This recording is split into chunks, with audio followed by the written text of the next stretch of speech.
গত বছরের Asia cup আয়োজন নিয়ে তৈরি হয়েছিল জটিলতা। পাকিস্তানে খেলতে যেতে রাজি হয়নি টিম ইন্ডিয়া।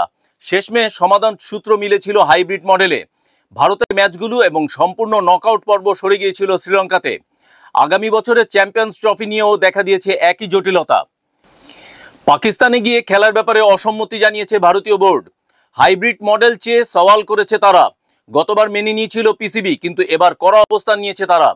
প্রথমে সম্পূর্ণ টুর্নামেন্ট দেশে আয়োজনের ব্যাপারে অনড় ছিল তারা, কিন্তু পরে পরিবর্তিত পরিস্থিতির দিকে তাকিয়ে সরে এসেছেন সেখান থেকে। হাইব্রিড মডেলে সম্মতি দিলেও একাধিক শর্ত আইসিসি ও বিসিসিআইয়ের উপর চাপিয়েছে পাক বোর্ড। 2008 সালের পর থেকে পাকিস্তান সফরে যায়নি ভারতীয় ক্রিকেট দল। অদূর ভবিষ্যতেও সেই অবস্থান থেকে সরতে চায় না বিসিসিআই। কোনো নিরপেক্ষ ভেন্যুতে নিজেদের চ্যাম্পিয়ন্স ট্রফির ম্যাচগুলো খেলতে আগ্রহী তারা। সেই কারণেই আইসিসির কাছে হাইব্রিড মডেলের প্রস্তাব রেখেছিলেন রজার বিনিরা। পিসিবির তরফ থেকে একাধিক বিকল্প প্রস্তাব দেওয়া হয়েছিল, কিন্তু চিড়ে ভেজেনি কিছুতেই। সম্পূর্ণ টুর্নামেন্ট দেশে আয়োজন করতে মরিয়া পাক বোর্ডের এরপর শেষ চেষ্টা হিসাবে ভারতকে বাদ দিয়ে চ্যাম্পিয়ন্স ট্রফি আয়োজনের প্রস্তাব দেয়, কিন্তু মুহূর্তের মধ্যে খারিজ হয়ে যায় তা। ভারত ছাড়া চ্যাম্পিয়ন্স ট্রফি আয়োজন করলে তা বাণিজ্যিক দৃষ্টিভঙ্গি থেকে যে কখনো সফল হতে পারবে না তা স্পষ্ট করে দেওয়া হয়েছে আইসিসির তরফে। হাইব্রিড মডেলে সম্মতি দেওয়া ছাড়া কোনো উপায় ছিল না পিসিবির সামনে, কিন্তু ভাঙলেও মচকাতে রাজি নয় তারা। আইসিসি ও বিসিসিআইয়ের কাছে পাল্টা শর্ত রেখেছে তারা।